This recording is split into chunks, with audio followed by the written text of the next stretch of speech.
Samedi, certains électeurs pourraient avoir des surprises lors du scrutin. Des radiations sont effectuées depuis l'entrée en vigueur de la réforme du répertoire électoral unique.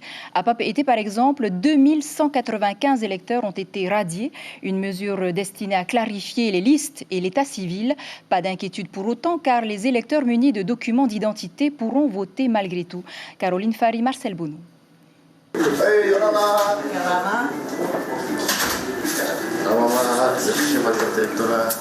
Cet administré ne sait pas encore qu'il figure sur le logiciel Élire de l'INSEE qui répertorie à la fois les électeurs polynésiens et ceux de l'Hexagone sur une seule et même liste. Une réforme mise en place depuis le 1er janvier. Conséquence, de 19 800 Papeete passe à 17 605 électeurs, soit plus de 2000 électeurs radiés. Alors qui sont-ils? Cette réforme, ça a permis de faire un toilettage, donc une mise à jour des personnes qui étaient inscrites en doublon et des personnes qui figuraient toujours sur la liste électorale, qui étaient soit décédées ou soit qui étaient inscrites ailleurs. Chacun possède dorénavant une identification nationale, comprenait un numéro attribué personnellement, un contrôle qui permet également de limiter les fraudes. Autre conséquence, une mise à jour automatique de l'état civil en cas de modification. Il y a eu des anomalies qu'on a constatées, c'est-à-dire qu'il n'y a pas eu de lieu de naissance, par exemple, pour un administré. Ils ont juste mis, par exemple, Île-du-Vent. Mais après, au niveau de l'impression de la carte d'électeur, il y a eu Wallis et Futuna, mais ça ne va pas porter préjudice par rapport au jour du scrutin. Ils pourront quand même voter. Exactement. La réforme du répertoire électoral unique entre en vigueur pour ces élections européennes.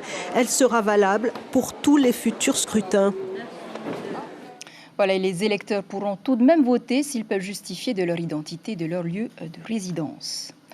Comme vous le savez, cette fois, les 3 grands partis politiques du pays se sont engagés dans cette élection européenne. À 16 mois des municipales, il s'agit de mobiliser les troupes. Marie-Christine Depape.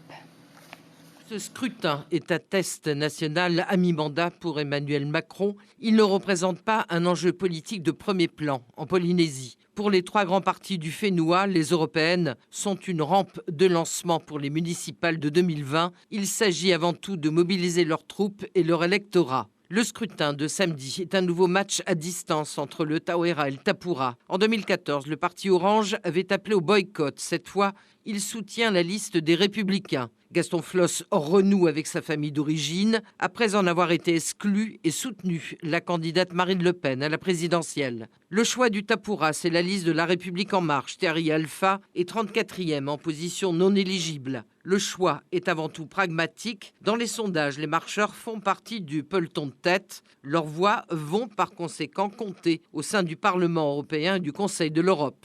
Il s'agit aussi pour les 2 partis de faire barrage au Rassemblement national. Le Tavini, de son côté, appelle à glisser dans l'urne son bulletin fait maison I Love Maui Nui. Le parti indépendantiste veut réveiller autrement les consciences. On ne vote pas pour une liste, mais pour la cause souverainiste. Enfin, ces élections européennes marquent la fin du scrutin régional. Les électeurs vont devoir voter pour une liste nationale. La France d'outre-mer est quasi inexistante, ce qui pourrait bien démotiver davantage les électeurs. Aux dernières européennes, la participation fénois frôlait les 15%. Rendez-vous donc le 25 mai en Polynésie, le 26 dans l'Hexagone pour un scrutin qui désignera les 79 représentants de la France au Parlement européen jusqu'en 2024. 34 listes sont en présence pour cette élection.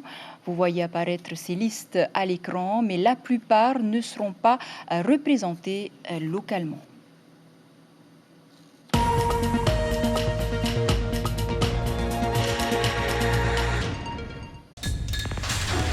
L'information en continu sur Polynésie la première, Internet et réseaux sociaux.